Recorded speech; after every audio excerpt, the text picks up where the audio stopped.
Justin, Hello. Good morning. how you doing? Oh, and am I muted? I just don't understand technology. No, I'm trying to get this thing all squared away. There you are. Hello. Look at my technology issues. I know. You're good. I don't even know what a issue is. Still trying to get used to this stuff, man. So, all these years. Okay. Oh. Mm. Holy fuck. How are you? It's good to meet you. Thank you. It's good to meet you too, man. I've been a huge fan of Angelspit since 2004, man. It's so good to Wow. have you on. Yes, That's absolutely. this year. Oh no, that was a long that was No, 20 you're years good. ago. I was going to say it's over 20 years. It's over 20 years of Angelspit, That's dude. great. Man, That's thanks. insane. You guys It's are, really maybe we should keep that for the interview. No, well, thank you. I mean, I got to record and I just kind of let it just flow. Okay. Thing. Yeah, Um, there's it's no like very set formula. So okay. It's what's fascinating is that uh you meet, when you start out, everybody's young and foolish, yeah, oh, yeah, and has no idea what's going on. And right. then 20 years later, so many people I'm still in contact with. Oh, really? Yeah, yeah. It's awesome. And Well, that's good. yeah, it's So funny that many we've people can become. fall to the wayside. It's crazy. No, yeah, Yeah. yeah. It's a great community, and we're older and wiser, but still have no idea. And it's interesting that, there's so many people, you met them and they had these really wicked tattoos and they've got this big angel spit arm and stuff. And then you meet them 15, 20 years later and they've got a white shirt on, white button up. And under the white button up, you can still see, and they're still angry. I Yeah, love that. I I love do it. love that. I've seen Yeah. a lot of people that it's amazing the sort of industrial or goth scene or whatever. And you'll run into people who are just, straight button down corporate people, but once you get them into the clubs and stuff, man, they really let their hair down and just Yeah. let the freak flag fly. So, Yeah. I love it. Yeah. Love it, dude. Excellent. Uh, So let's see. We got no, you're good. You got two albums that came out this year. I mean, they're kind of yeah. one's typical, sort of angel spit genre, and then you got sequence two, the Star Chamber, and that's going more along the lines of, Jean Michael Jarre, the sort of classic electronica. Tell me about making those this year. Um, Actually, okay, so the Bastard Gods, which was the 11th Angel Spit album, actually came out last year, but the Oh, did remix it? album Okay. is coming out this year. Okay, cool. Actually, or is it early next year? Gee, I don't know. The Bastard Gods was I wanted to make something very brutal. Mhm. And I'm really technology driven, but at the end of the day, you need a good melody. I spend so much time on the lyrics, it's ridiculous. Yep. And I need good music. But I love to go, okay, well, if this album was done in 1978 or 1987, how would it be done? Because I love technology and I love old archaic technology. And there's been quite a few Angel Spit albums where I've gone, okay, this is 1981. So I will limit everything, my palette to 1981. This one is 1991. So I limit that one to 91. And Bastard Gods was kind of late 80s in the sound of it Yeah, because there's a lot of Emax sampler. that's so good. Um, That's so yeah, said that because and I can now see that. That's great. yeah, and the Emax is a really gritty American industrial sampler, and Ministry and Nine Inch Nails and everyone, Skinny Puppy, like Two Dark Park is built on an Emax, and Pretty Oh Hate yeah. Machine's got a lot of Emax in it. Yep. And the great thing about an Emax is the minute you turn it on, it's 1990 industrial Yes. because it's got that gritty sound.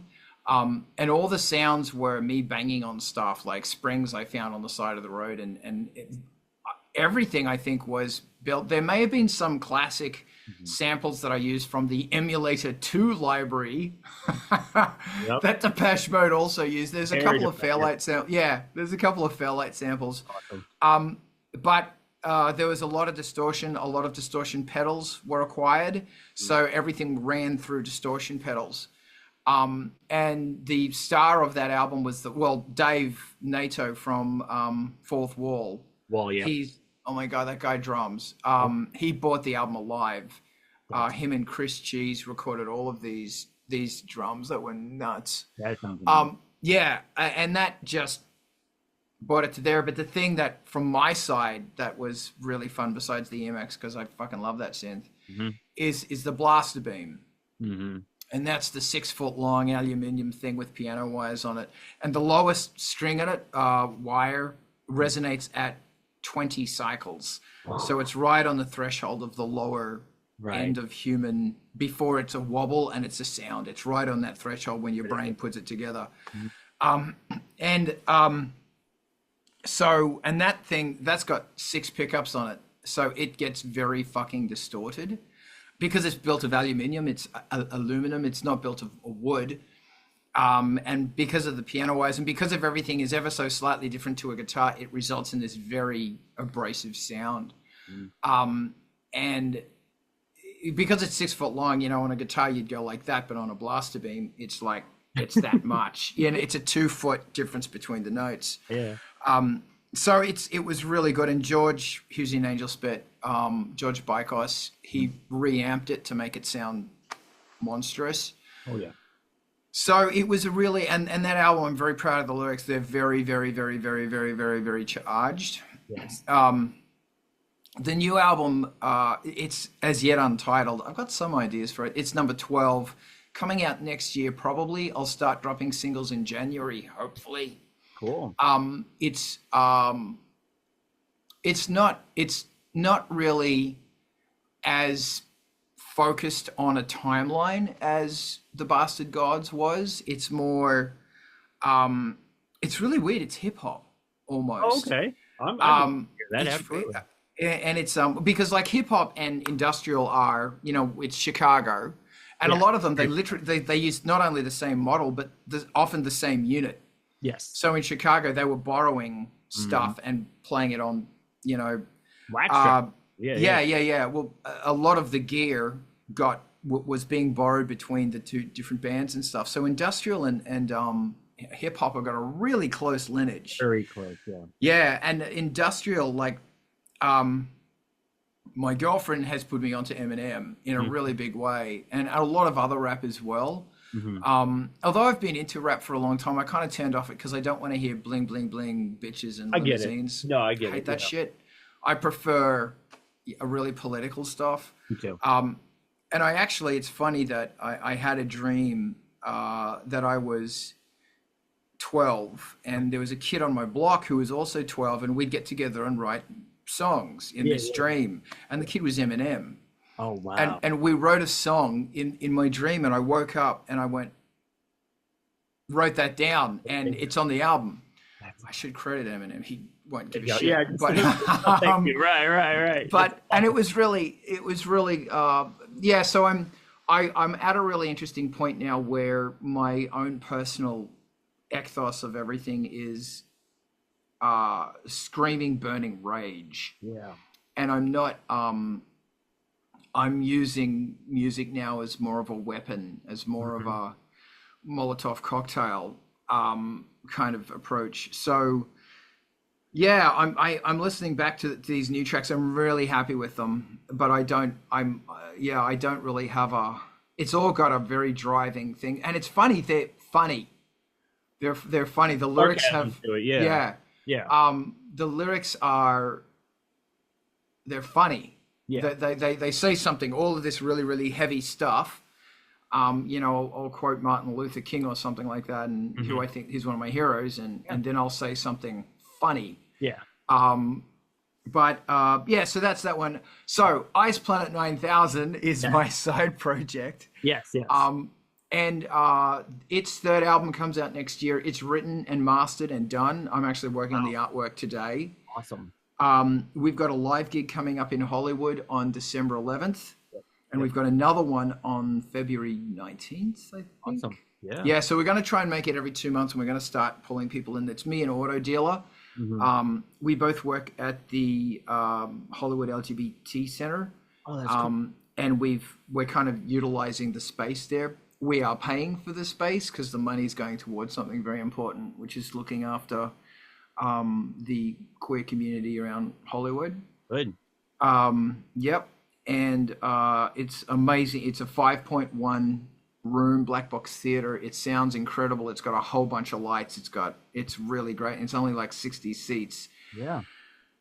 Yeah, Ice Planet 9000 is something totally different. Mhm. It's Angelspit's all red, black, and white. 4, 8, 16s. It's all very rigid. Yes. Ice Planet 9000 is based on Fibonacci numbers, prime numbers. It's based on blues and greens and space.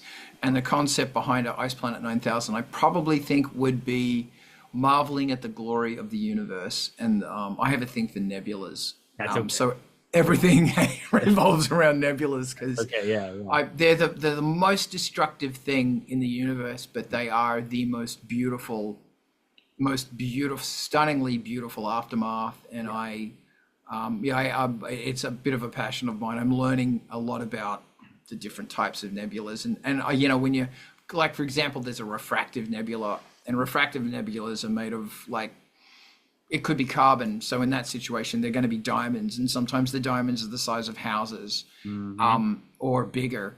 And when I think about how, and then there's other nebulas that will glow because there's a sun close by that is emitting enough energy to excite the molecules in the nebula. And obviously it's a visual thing, but to me that's also sound. Like, Agree. considering the blaster beam goes down to 20 cycles, well, there's a whole bunch more sound going below that. And that's the sound of the universe. And what does that sound like? Like, what is if we could hear that into our hearing perspective, what would that be like? Yeah. So yeah, third album is out.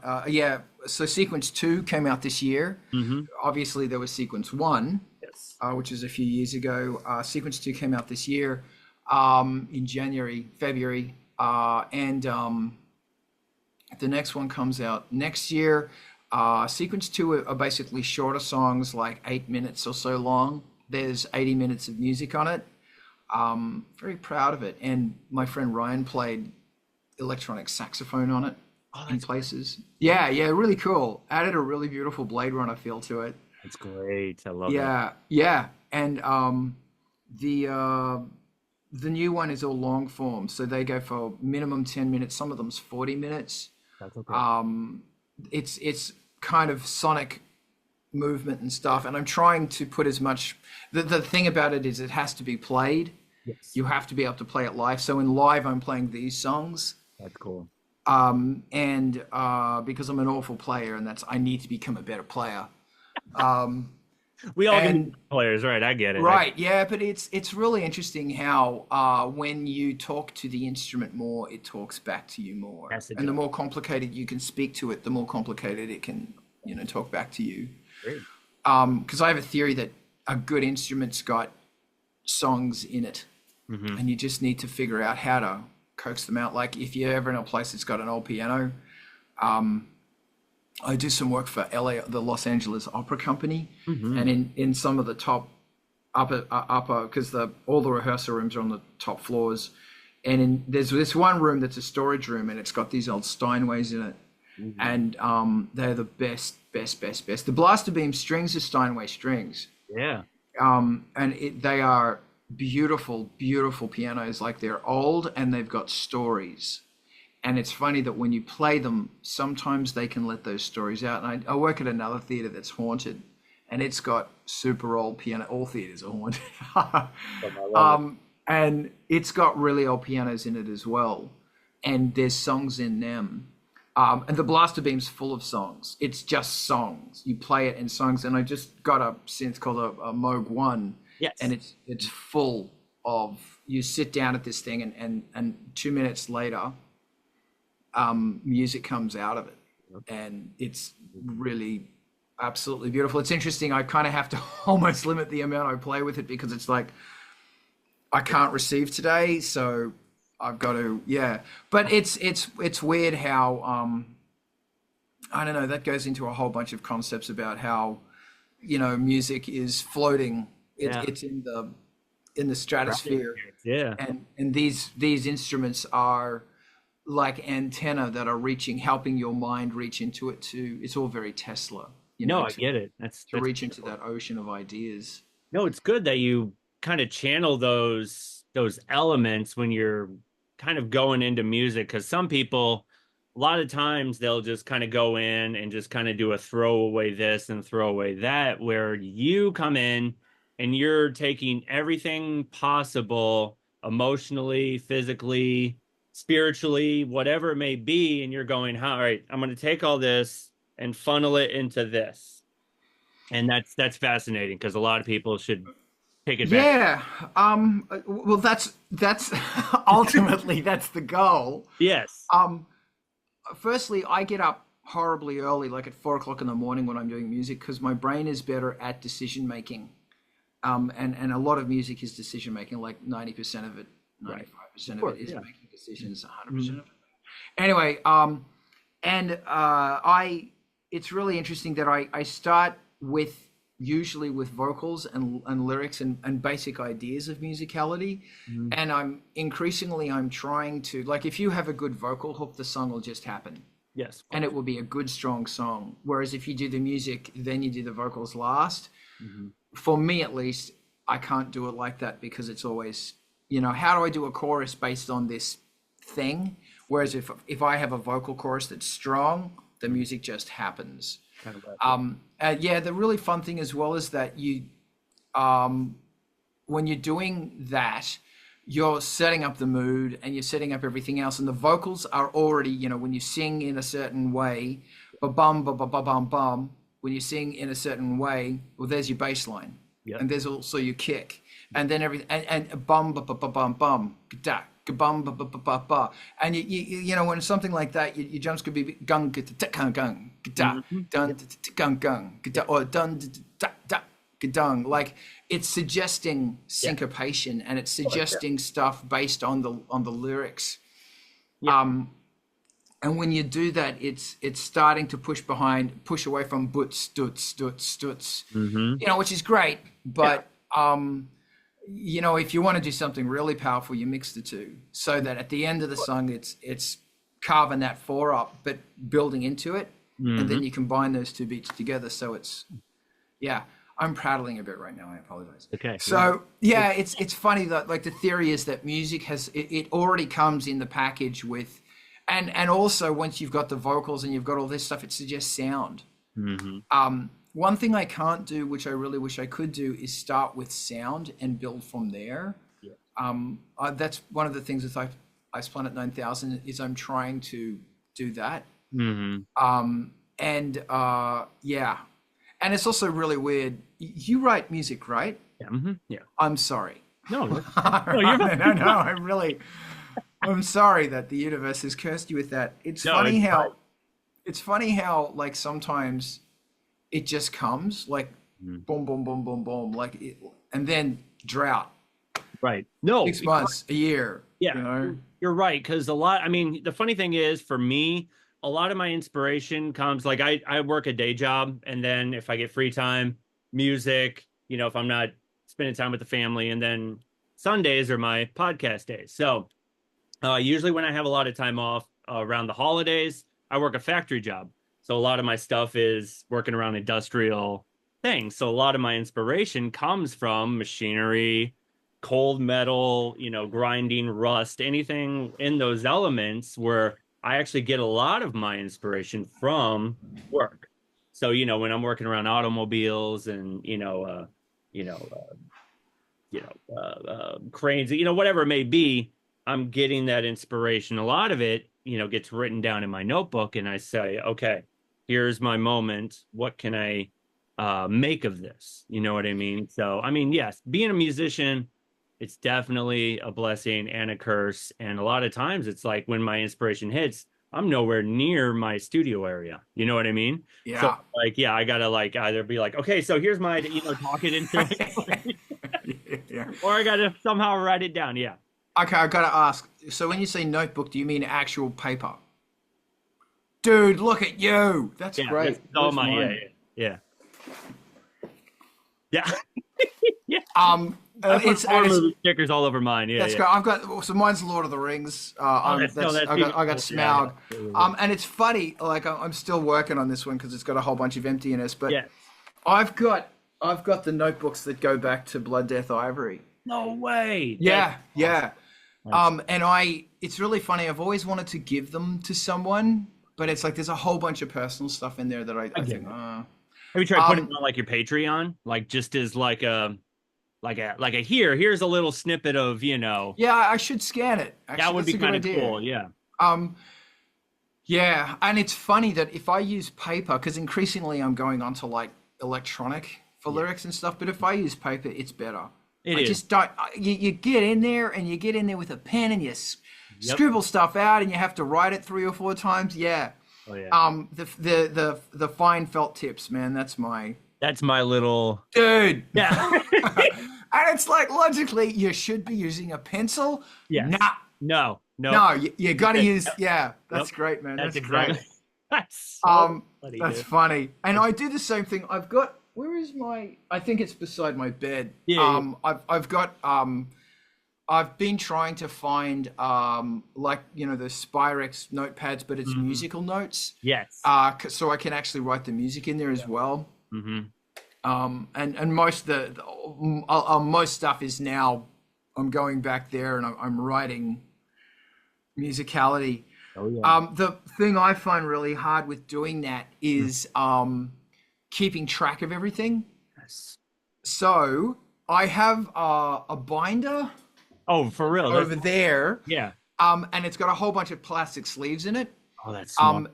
And each song only gets 1 page, and so I can rip the page out, and there's nothing on the other side unless it's more of that other. And each song goes into its own plastic sleeve, and that includes. I don't have one I can show you. I have these printout things for the Emaxes that will go through what sound it is, what output it is, what MIDI channel it's on, all that sort of stuff. Yeah. Because the Emax doesn't really remember that stuff. So you got to jot all this shit down. Yes. And all of that plus I've got an old O2R mixing desk. Yeah, yeah. The channel strips, everything goes into that. That's awesome. Yeah. Amazing. It's cool. and I work at these theaters and stuff, Yeah. and you've got a digital Yeah. scribble strip where you Mhm. can type in synth 3 into that little LED, and it's like that's no fun. I know. I need my piece yeah, of I painter's need the tape so I whole- can write on shit. It needs to be hands-on. That's how I feel. Yeah. When it comes to working with electronics. I mean, a lot of that stuff's more expensive and out of my price range, but when it comes to the elements, and I've done it in the past where it's like, give me something hands-on. Give me something where I can click some buttons to make a drum beat. Give me some knobs, give me some wires, and that's why I always look at your studio. And I mean, I'm going to go ahead and promote your Patreon and stuff that you will Thank talk you. about that stuff and you'll kind of get into the nitty gritty. I encourage everybody sign up for your Patreon and you talk about that stuff. You go, here's how to create, here's how to make, here's how to understand, with blipverts and stuff like that, where you're going, here's how this stuff works. And that's what I like. I like a hands-on approach when it comes to making music. So Thank you. Yeah. Firstly, Wednesday nights there's a podcast called. There's a video stream by a awesome guy named Alex, and he does this thing called Vulture Culture, Oh, cool. and he deep dives into synths. And I just did an interview with him. Oh, cool. And he's on YouTube there, and he goes into synthesizers. He goes deep. It was deep. Right. And he'll like say, okay, well, you want an emulator 2, but you can't afford an emulator 2. Here's something else you could get for like $500 That's awesome. instead of like $3,000. Yeah. And yeah, it's we do a thing. I actually want to swing back to later on that you work in a factory, because I was brought up around. My grandfather was a fitter and turner. That's awesome. And so my childhood was spent in factories, building go-karts and That in stuff. So Sydney, Australia? yeah. Yeah, bring that So- up. Go ahead. You can talk about it right now. Okay, well, Yeah, go. I know about the smell of, arc welding's got that smell as opposed to MIG, as opposed to, gas. When you're grinding, it's got that ozone and the smell of burning metal. Uh-huh. And I've always wondered, like, musically, how do you channel that? channel it? How do you go, this is what it, and something about Ice Planet 9000 that I'm loving is, he used to build peanut pullers, like because we were in this rural environment, and they were massive machines that would pull up peanuts. They would harvest peanuts, Hmm. and it was this work shed that was, you could fit a jet in it. It was Hmm. huge work shed. And if someone dropped a big piece of metal down the other end, it would just reverberate. Yeah, Wow. you know? Yeah. And I've always tried to, like, I know in space there's no, technically there isn't No really noise. probably, well, there's no sound, so no Yeah. one can hear you scream. And there's no reverberation because it's not really bouncing off stuff. But, I've always thought that if there's a difference in molecular cloud or a difference in temperature and a difference in gravity, sound would bounce off There's got that. to be there. Some elements of, Yeah. yeah. It's Yeah. gotta be there, yeah. And also when you're talking about, maybe we're talking about like, so my point is that I've always tried to think, what does it sound like? What is the sound of a pulsar? If it's Right. X light years that way or Mhm. however far that way, and you hear this, it's not just a, Right. but you're also hearing it bounce off stuff. Yeah. Um, I get that. Absolutely. 100%. Yeah, so and it's obviously massively feeds Angelspit because Mhm. those sounds to me were musical, like that grinding, the thumping, the clanging of metal, the hum of an arc welder, Yeah. um, and that's a big inspiration to me. Yeah. And that's why I go on sound safaris, although I haven't been on one in a damn long time, where I'll go out with my little recorder, Yes. and I'll be recording stuff like squeaky doors or cars being crushed up or whatever, Yep. and that all goes in. Everything goes into the tracks. And the great thing about the Emax is that when you record that, and I always record it at a low sample rate, so it's gritty. But when Yes. you drop it just a few notes, it gets even more gritty, and it becomes, Raw. and there's rhythm in there, and it's really crunchy sound, but there's rhythm, like on the last album, on the Bastard Guys. God, I forgot the song. This new dance that everybody's doing. To the spin. Yeah. There's the main loop is a water bottle being dropped down a flight of stairs. Oh, that's nice. So I put the microphone at the top, Yeah.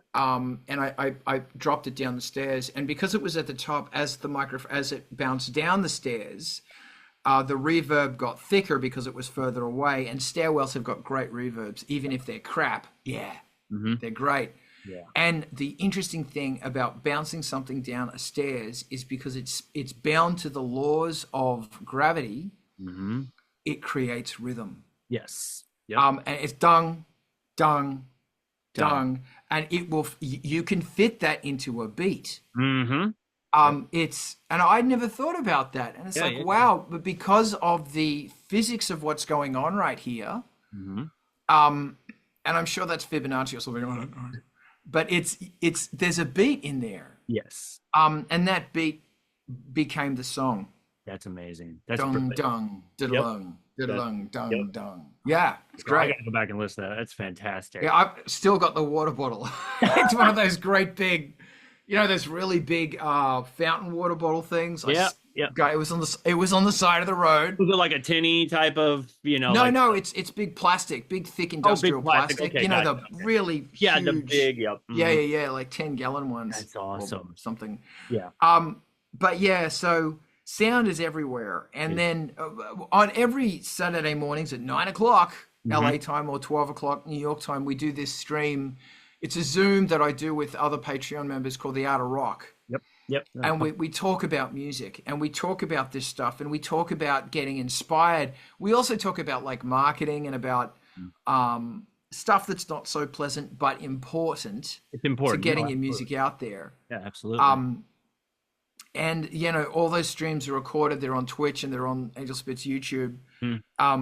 And there's some, like this weekend, there's one of the guys, Aaron, who does The Grim Life of Hack and Slash, which is kind of like this very dark comedy about Hades and about hell and about Grim Reapers. Yeah. He has a side project that I help him do the music on called Bête Noire, Wicked Stories of the Underworld. Yeah. And they're all the stories of hell and Hades, and they're all like 3 minutes long, 2 minutes long. Yeah, and they're really creepy. And he just kickstarted it, and he was talking about his experience with, okay, well, making music's great fun and all that's great fun, but then there's marketing, Oh yeah. and then there's selling it, and then there's getting it out there. Yep. And the amount of musicians who go, I don't care about that stuff, but then in the next sentence they complain that no one's hearing their music. On hearing it, yeah, they're spinning Yeah. more into, yeah, I get it. And it's really difficult doing it. Like, I do music full time. 80% of what I'm doing now is admin and promoting and pimping and all that stuff. And it's like, that's why another reason to get up super early is so that that's when you can work on your music. Yep. And I've always wondered, like, with a full-time job, how do you do it? How do you do it? Right. Oh, like with me? Oh, for me, Yeah. like most of any free G's, that's hard for me because I'm not on the same level but I just been trying to learn more into social media. Tagging works, apparently. If you hashtag stuff, more people are likely to see it. One thing that I noticed was I started reviewing music and concerts. Like, one that was kind of out of nowhere. My daughter wanted to go see a rap group called Suicide Boys, and I did a review the next day. And I'm like, hey, took my daughter. This is the first time I'm seeing it. I'm spinning that. People love that father-daughter type stuff on social media. And that thing went up into, I think I'm over at 35.9K hits or whatever. And people, so it's like, once I'm kind of bringing people to my profile, then they're likely to go, okay, I can see this guy does a podcast. Oh, okay, here's a link to his music. So there's certain elements where if people are interested, they're going to find links to you. You know what I mean? So even with, this podcast, it doesn't always generate people to listen to my music, but it still helps out where it's like, they'll see that, have a link here, and they'll go, oh, okay, he likes this type of music or this band and stuff. So it's a lot of, I'm still understanding and learning. Believe me, it's nothing like it was for MySpace or any of that stuff early in the time where it was like, here's solely for music kind of thing. So, but dude, How do you make your music? Like, you come home from your job or you're at your job. How do you get the time to balance family, balance everything else, and actually create? Well, with my kids, a lot of it is if I'm still feeling a little energetic after work. I work a second shift job, so a lot of it's late at night. Like I'll get off at 10:30 or whatever. I keep, I got my laptop, got my Oh, good. Great. right by my bed just in case I get moments of inspiration. And then, if they're at school and, I'm like, okay, let me focus on this. Or if I'm on vacation, have some extra time off, downtime, if they're retooling in my job, then I got this much time where it's like, okay, let me focus on this. So, it's all about just trying to find the time to do it and make music and go, okay, here's the music. Okay, now here's the time to master it. Okay, now here's the time where I got to figure out how to market this thing to everybody and, try and get the word out. You know what I mean? So does your brain work better at the end once everyone's gone to bed, or at the beginning before everyone wakes up? Usually when everybody goes to bed. Because Okay. usually I'm able to kind of, I don't know, for some weird reason, I'm able to do that where it's almost like chaos has been going all day, but then once it's like, once the fog kind of settles, then it's like, okay, this is my channel. Chaos feeds the beast. Yeah, Okay. yeah, exactly. There you go. That's it. So do you have like certain days where you go, this is when I'm going to make music? Or is it whenever? Is it fluidic?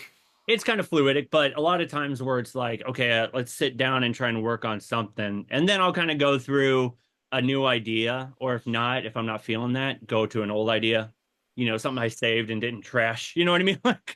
And so I'll kind of bounce and go, okay, what can I add to this? Or what can I add to that? Or what can I start? Let's start with the melody. Let's start with this. Let's go through my different VSTs and different sounds and go, okay, I like that. I like that where that's going. This sounds great. Da, da, da, da, da. Here's an arpeggio. Da, da, da, it's like, yeah. So, yeah. Excellent. Yeah. I was admiring the synth next to your bed. Beside my bed is a Yamaha PSS I think it's a 170. Yeah. And it's awesome. my parents got it for, well, when I went to Australia, I said, look, if anyone's got a keyboard I could have a loan of, like, Yeah. that'd be great. Yeah. I ended up writing the Ice Planet 9000 Sequence 2 was written on this keyboard, and Mum and Dad got it for free That's awesome. at like a Goodwill. Yeah. And I bought it back. I actually, when I went over, I took it over again, and Yeah. runs on double C batteries. Yeah. Hold on. While I like to pop this up. It's always right by my bed. It's the micro cord. Oh, dude! All right, hold on. Yeah. Give me a minute. Give me a minute. Go ahead. Go ahead. Hey, Frank.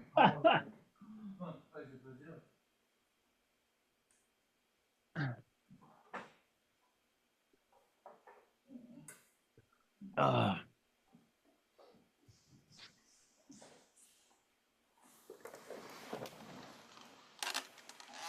So I warn you, Frank, my cat, is about to come and bless us. nice. This is legit. That's Not only is it like, listen to that. Yeah. Not like I'm talking, but honey, it's got bossa nova. Yeah.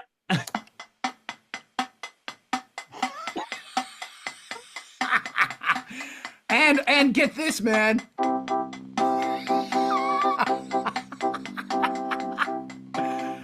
And it's funny. Hold on a minute. That's too funny, dude. I've got. Got this.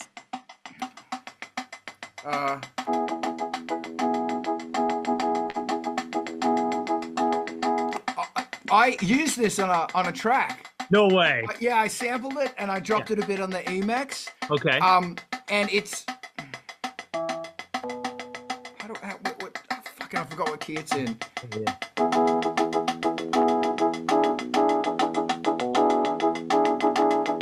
It's fantastic. I love it. Oh wait. It's got a fill, man.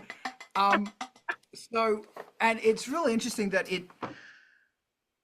it's so curious because this is the dinkiest piece of crap in existence. Right. And so I'm not going, I'm tweaking the sounds and I'm getting it right. Like, all I care about on this thing is, like, if I've got a bass line,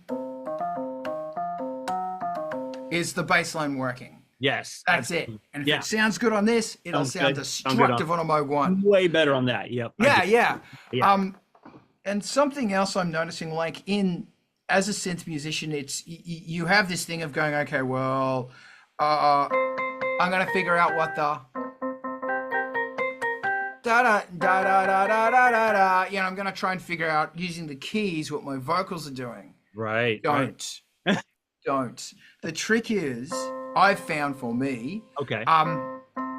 is you've got your drone or whatever, and then you sing over the top of it. Oh, okay. Because the brain connected to the mouth is totally different to the brain connected to the fingers when the fingers are assuming what the mouth is going to do. Right. And if you just let your mouth come up with vocals and you go, I can't sing. Well, you can't sing what your fingers are telling you to sing. That's the problem.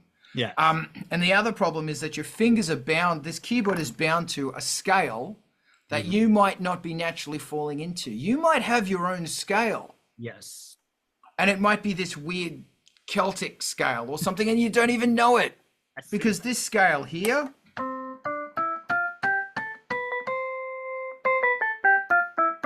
that's mathematical. That's fake. Bach invented that. It didn't naturally happen. It's not a natural way that a pipe creates sound. Yes. And when you sing, you might be singing this completely different.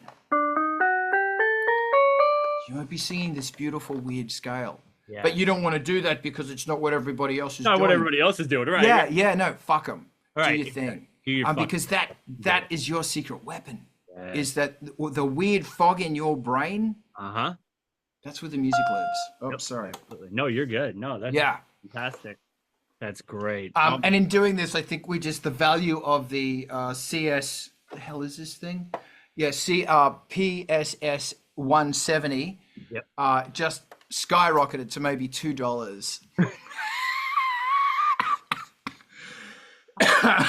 Hey, man, I'm all about it, man. Yeah. Okay, ask me a question. No, you're good. We just kind of go in this. No, you're good. Man, where should I start? Oh, are you doing anything for Thanksgiving? Are you a festive, like, do No, anything like tradition no. kind of guy? No. No. Well, Thanksgiving's kind of. I mean, I've been in the US for 15 years, and it's Yeah, still a yeah. bit foreign to me. Right. Um, I feel a bit. I'm actually. I work as mentioned before. I work at the Hollywood LGBT Center, and we're Yeah. doing a big Thanksgiving for a lot of the homeless there. Oh, that's So I'll be good. helping out there. Oh, that's great. I think Yeah. I'm doing Christmas as well. I'm not sure. Cool. I I kind of always feel a bit weird about Thanksgiving because of the. I'm a big one for native title in Australia. Fair enough. Yes. And Yeah. I kind of feel strange about the treatment of the indigenous people Oh, of course. and Yeah. all Yeah. that. No, I get Um, but hey, if someone's going to invite me for turkey, I'll say yes. right. But yeah. It's Anyway, funny, I started a tradition where I think it was a couple years ago, Disney put out Get Back with the Beatles, and I was watching that as I was making food, and then that became a tradition where it's like now the Beatles have become associated with Thanksgiving for me. And so now it's a whole, tradition that I've created in my you own. come together. Yes, exactly.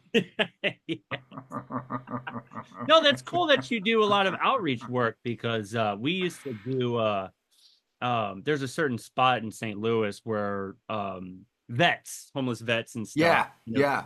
and we would bring coats and chili. Like we would make homemade chili and we would bring coats out. When did you start doing like more like, beneficiary work and charity? I've kind of always been involved with it. I've always been involved with health. Homelessness is a thing that I've always been very interested in. How do we minimize the impact of this? Yeah. And LA is fascinating for Yeah. it because it's got a massive homeless vet Yeah. population. And I believe that one of the big percentages of homeless youth are trans youth here Mhm. because a lot of people flock to LA because of the weather Business, and business. it's full of they feel people feel that it's a place where you can let the freak flag fly, and yes you can, but the problem is that LA does not have a that's frank LA doesn't have the structure to deal with the influx of people who are unhoused. Right. I get it. Mm.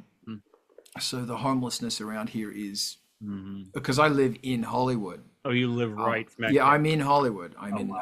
Hollywood Hills, Wow. and it's horrifying. When I go to buy my groceries, I will walk past 100 homeless people easily, and when I walk to the center, which is about a 45-minute walk away, the LGBT center, I will probably walk past 500 to 1,000 unhoused people, and I walk past countless tents, Yeah. and also entire streets are now like the sides of the road are tents. Yeah.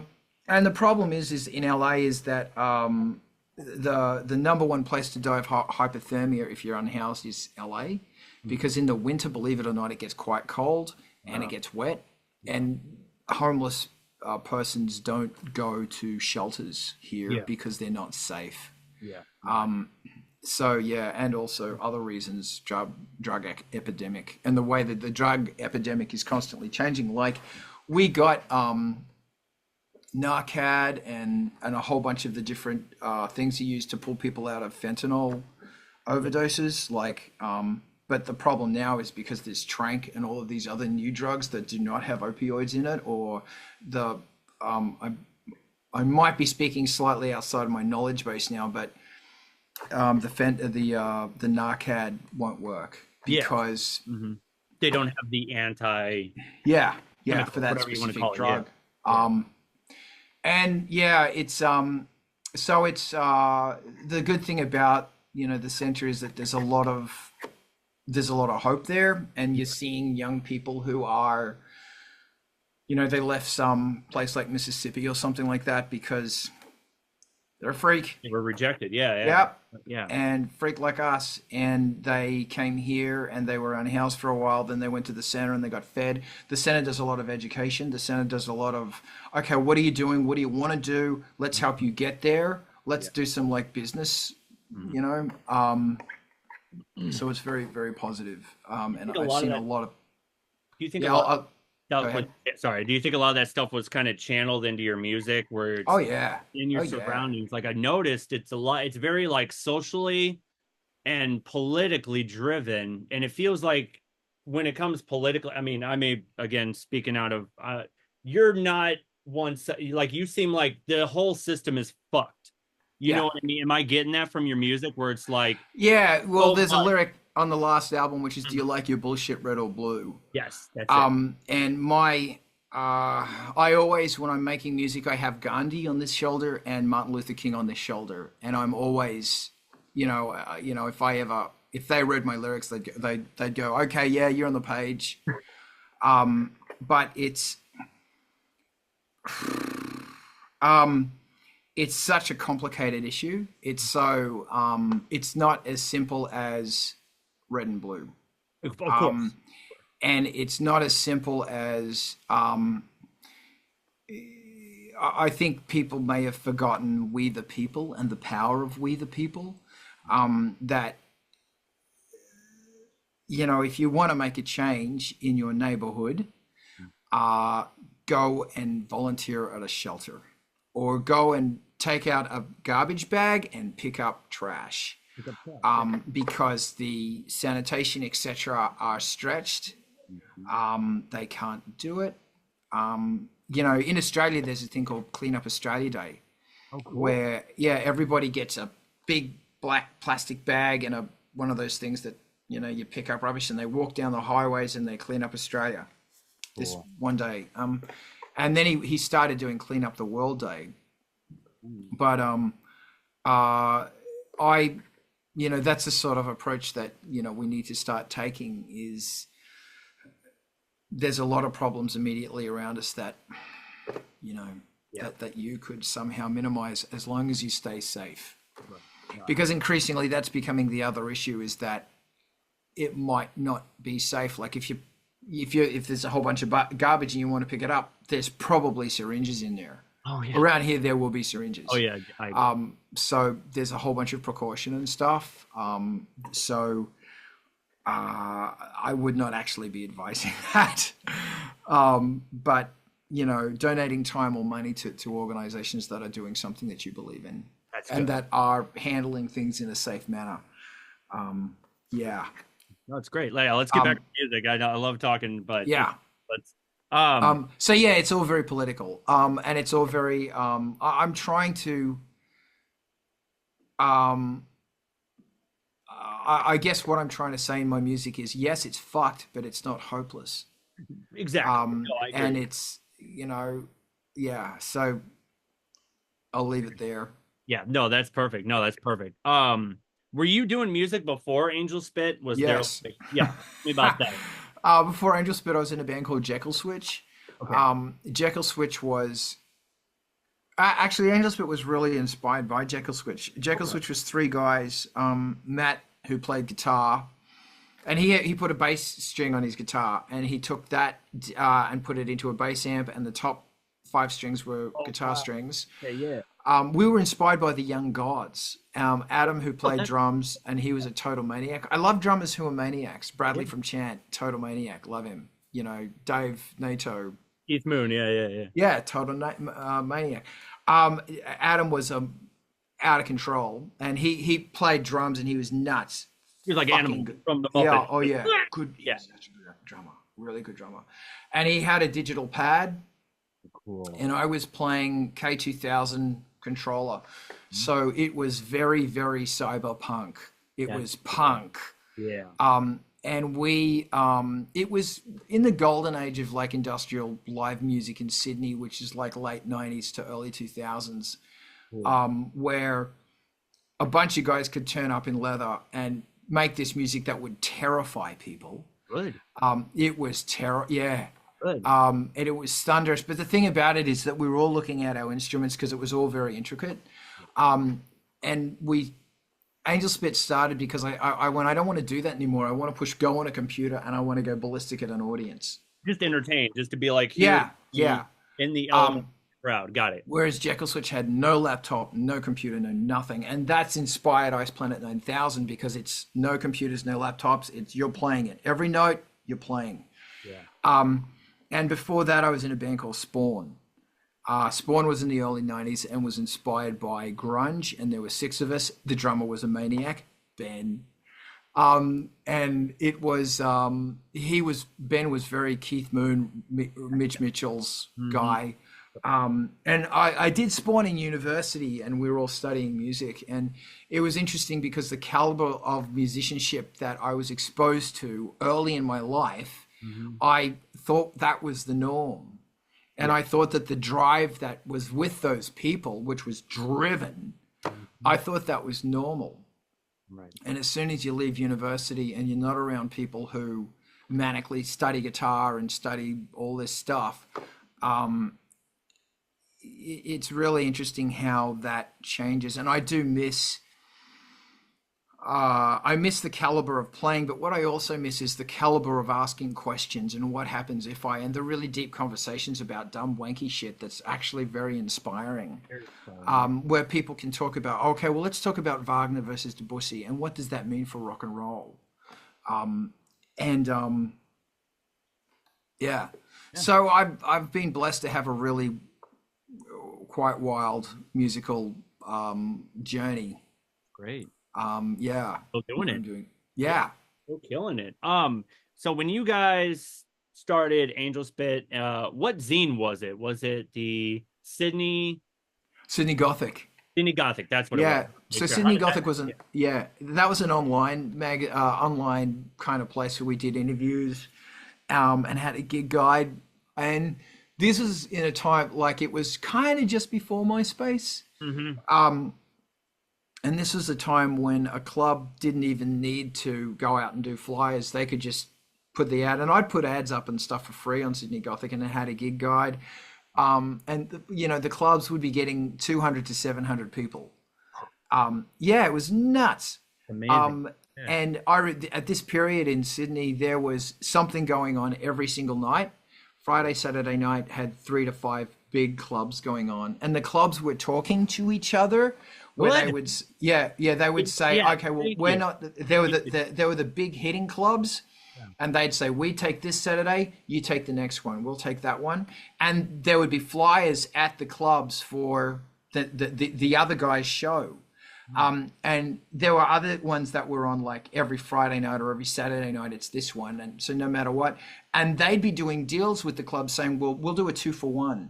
So entry to our club is normally $10. Entry to your club is $10 or $20 because it's a big deal. But for $25, they come to both clubs, and we will make sure that people go to your clubs when we shut the doors. You need that. Yeah. You need that back. Oh, yeah. Yeah, and that was really typical of Sydney. That's a very Australian thing. I don't know if that's changed or not, because everything's changed as it does. But everybody was really like, sure, there was a whole bunch of dumb politics. Of course there was.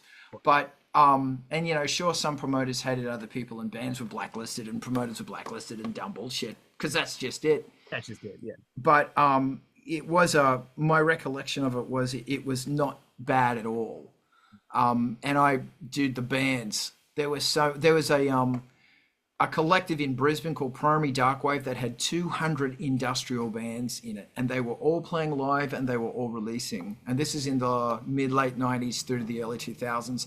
Then there was Crash Frequency, which was a collective that we had set up. Jekyll Switch and a band called Tanked, who are one of the greatest EBM bands. Wow. Tanked. Yeah. That old school kind of like house job. TANKT, Tanked. Okay. My God, that band. And Lux Voltaire as well was another Australian artist. So we set up this other one called Crash Frequency. And Crash Frequency was a collective, because making collectives is a very Australian thing to do. Cool. And we started this collective because I was inspired by this collective called the Northwest Industrial Coalition. Ooh, And that was in the USA. And they had all of these bands like Swept and all these other bands that got together to help each other find gigs. And that was what these collectives in Australia were doing. And the thing about Crash Frequency is that all the bands on that had toured, had multiple releases, and were internationally recognized. Okay. So we were pushing each other hard. Like we'd have a thing where if you were sending your CD to a DJ in France, we made a compilation CD. Everybody would include the compilation CD. If Angelspit, because by that stage Angelspit was starting to happen, if we sold a CD to somewhere, someone somewhere, we'd include the Crash Frequency compilation. And it was just a CD in a plastic or paper sleeve. That was it. Yeah. Everything was written on the CD. And we were all pushing each other really hard. And it was funny that I was in the back of a van in Germany with Aria, touring with Aria. And I was telling them about how we were inspired by the Electro-Industrial Coalition. And Mike Weimer, who is a legend in American Industrial, Mike said, I started that. And I went, what? And he goes, yeah, we had this really bad gig this one time, and we had a barbecue the next day because they're all in Seattle, and they said it was an awful gig. 5 people came up, came to the gig. It was terrible, and we had a barbecue the next day to lick our wounds. And we said we have to do something, and they said we're starting a collective. Yeah, that's cool. Yeah, and that was, I think we've for the way through this is to be more collective mindsets. Is to say we need to, and that's the thing about like, the Art of Rock thing is that we have a Spotify playlist where there's a bunch of old standard industrial tracks. Plus, every time someone releases a track on the Patreon or anyone, throw it to me and I'll add it to the list. Yeah. All I ask is that you promote the because that's the shortfalling. Like I've got a couple of these. I've got another one for the ambient stuff called Synth Sounds. Synth 1978 synth or something, I can't remember, but it's got Tangerine Dream, Jima Jar, all that stuff, plus a whole bunch of other ambient bands who you've never heard of, right? And my thing is like, yes, I will gladly put you on that list. All I ask is that you promote it, and it's like MTV TV, yes, which is an incredibly important thing right here, right now, to our collective, our group, our genre, our community, whatever. They'll play your stuff for free. You just send them in a video. Yeah. Excuse me. And it's but what you've got to do is pimp them. Thank you. Yeah. You've got to say, go watch MTV TV. Yeah. And every time you do a live Zoom or something, MTV TV. Like we're gonna raid. If you're on Twitch, we're raiding to MTV TV. Mm-hmm. We got to keep these sort of things going. I agree. 100%. That's what I like to try and do. Even with the podcast or whatever, even any page, I go, I like this. Promote it. Let people know about it. Like word of mouth is very strong. And even doing that on social media is even stronger. And it's like, we all need to come together and go, no, we need to help each other out, pick each other up and go, yeah, here. Yes. You're amazing. You need to know about this. Yes. It's because, well, you've got 20 fans and I've got 20 fans. So if we do this together, there's 40 fans. Yes. And if they like your music, they'll probably like mine. I reckon my crew will probably like yours. And, when you start getting into 5 or 10 different bands doing it, then it becomes a really powerful thing. But the problem is that so many people go, oh no, you're promoting me for free. That's great. Thanks. Bye. Oh yeah, they don't scratch the back. Right. Exactly.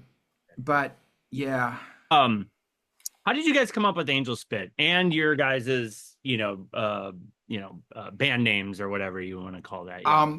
Angelspit, we stole from Sonic Youth. Oh, really? They have if you're going to steal from the best. So we stole, it's Orange Rolls and Angelspit. Okay, cool. And we, when it started, Amelia and I basically took lyrics from our zines because Amelia ran our a zine distro called Vox Populus. Mm-hmm. And I helped her and kind of took it over a bit. And it became a really big zine distro. Like we had 500 zines that we were selling at one point. Mm-hmm. And I missed the zine community a lot. Mm-hmm. and because the roots of Angelspit aren't really goth industrial. They're really punk rock. They're really Yeah, zines yeah. and, Smashing Pumpkins and, Sonic Youth and stuff like that. Mhm. And so that was a very big inspiration. It's just that I love clangy, harsh synthesizers. So yeah. But Ice Planet 9000 came from my friend James in Australia, who one day just said, I've got a really cool name for a band called Ice Planet 9000. That's That's great. No, that's perfect. I fantastic. love it. No, that's brilliant. Yeah, that's great. It's funny how this stuff happens really randomly. Yeah. So yeah. Uh, but Ice Planet 9000 to me says also more 50s orientated stuff. Yeah, I Like, can feel so the sci-fi yeah, or it's so, just yeah, 50 sci-fi. the And look of I sci-fi. do try because I use a lot of modular on, and I try and go, okay, well, if this was it Bob and Barb Yes. who Yeah, did, the Forbidden Planet or yeah, yeah, yeah. yeah, yeah. If they were going to do that, if they were going to do a track, how would they do it? How would they piece this together? He did a Um, recent kind of thing. Yeah, yeah, yeah. Also, BBC Radiophonic Workshop and God, what's her name? yeah. You know who I know I'm who you're talking talking about. about. Yeah, she did, Yeah, yeah, the she's one of the inspirations. yeah, yeah. Yeah, Also, Wendy Carlos. Wendy Carlos. Yeah. Isn't it funny how so many Suzanne, I forgot her name, Laurie Anderson, they're all women. There's Oh, so many women pioneering yeah. synth music. And I still feel Um, like a lot of people didn't give Wendy Carlos once Walter trans turned Wendy. Not a lot of people know that. A lot of people don't show that kind of. I mean, underground. yeah, But a lot of people, it's just like first one to win what, a Grammy for a yeah, classical. Like, yeah. oh, Well, I have switched on Bach, me too. and Red it's vinyl, yeah, brilliant. yeah. Yeah, yeah. So Yeah. is your cover the happy Bach or the grumpy Bach? Because there's I two think it's Grumpy. covers. I think it's Grumpy Bach. Wow. Okay, I think I've got the happy one. Got the happy one. Okay. I was brought up on my grandma had switched on Bach, Yeah. and and she also had this synth pop album that had a called Popcorn that had a girl in a bikini sitting in a bathtub full of popcorn, and behind her was an ARP 2600 throwing popcorn in the air. And she also mum had Moog plays the Beatles. Ooh, So I was brought up on yeah. a lot of this stuff, but I still listen to Hooked on Bach, Switched on Bach, and the soundtrack to Forbidden Planet, and I listen to the sounds, and it's like no one's doing that anymore. Like the sounds in Hooked on Switched on Bach are phenomenal. Like they're crazy out there. It's not like, oh well, we know what a Moog bass line sounds like, and we know what a Moog lead use, so let's just use that. Yeah. Um, I try so hard to get away from that. Hmm. It's difficult, Yeah. but yeah, it's hard. Like it's very, very difficult Mine, to go. I'm going to experiment. I'm going to let myself experiment. I'm going to take a risk, and I'm going to do something weird. yeah, mine was a People, Clockwork Orange soundtrack. oh yeah, great. That one, I was just, I mean, there's a lot of elements with electronic, the Prodigy, the industrial movement, even like hip hop with, I was thinking about this, they had something called Jock Jams that came out where there was a lot of electronic music and stuff that I had a little, so it's like a lot of these elements kind of came together to kind of help mold me. But when I heard Wendy Carlos in a Clockwork Orange soundtrack, I just was like, it just blew my Mm, world apart. And mm. then looking into I always say his name wrong, but Jean Michael Jarre and all that sort of, I guess you'd call it new age, but I call it early electronica type Yeah, stuff. yeah, So much inspiration from those. yeah. Yeah, I love. Um, and it's fascinating, like watching a big influence for me doing Ice Planet 9000 live has been watching Vangelis. Yes. And watching him play live and trying to figure out what the fuck he's doing. Yeah. Because that guy, like, I've got a bunch of really old, like, pre-Blade Runner Vangelis, and it's like, halfway between heaven and hell and all that stuff. That dude was he was a mean jazz piano player. Like, that guy knew his shit. Yeah. And it was just watching him watching the mastery of what he was playing. And I remember watching this interview with him, and he said, people think it's really easy. People think that I just sit down at this bunch of synthesizers and it just all magically happens. And he goes, the truth is I spend so much time on my knees plugging things in, practicing, getting to know the sounds, getting to know what it is. And you just see me doing 30, 40 hours worth of work perfected in 5 minutes. Yeah. And it's like, that is what you cannot forget. Yep. No. Is that, Yeah. yeah. I was inspired. I had I think it was it Oxygen? Yeah. I mean, and it came with live in your living room. Yeah. And Yeah. it came with 3D glasses, like a blue and red. And I found that and I was like, oh, that's fascinating. And then just seeing all the analog, just I fell in love with the analog synthesizers. I was just so moved, so great. I don't know. Like he does that shit live, and he takes that stuff out. We're talking about G. Michael Jar, and he, like, I, my mind boggles at how that happens Yeah. because I know synth's pretty okay. I know live setups pretty okay, and I look at this and I go, Takes dude, forever. Gotta take forever to dude, set up. And then even temperature and yeah, atmosphere can affect the tuning. And yeah, all that, you know yeah, what I mean? Like you play these big, just outdoor arenas and concerts and stuff, and anything could affect those old analog. yeah, You know what I mean? yeah. I think of the five biggest gigs, shows in human history. He's done two, Two of them. maybe Yeah. three. Like he's played to like millions Oh, of people in the one setting. But yeah, the guy's fascinating, yeah. really fascinating. Like his tenacity, and there's actually a special on him called "How to Hang a Rhino, a Concrete Rhino, or something." And it talks about him doing a show either in Russia or France or somewhere, and the amount of bullshit that, you know, and if you've ever done a gig, it's like, yeah, oh my God, there's so much. But if you're putting on a gig of that size, it's like, Insane. yeah, it's insane. Like the amount of, and I'm talking about Right. dumb, just endless stupid shit. Oh, I get it. But anyway, Yeah. it's interesting on this as well as that we were talking on Art of Rock about how it's becoming increasingly difficult to do shows. And it's called habitat destruction, where you have nowhere to play your music anymore. So you're trying to figure out, where do we play? And there's all of these places, like you can get a peer space, or you can rent a black box theater. Yeah. And the one that we're playing the gig on December 11th, I think is one of the better black box theaters in Los Angeles. And as I said, we're paying for the whole lot.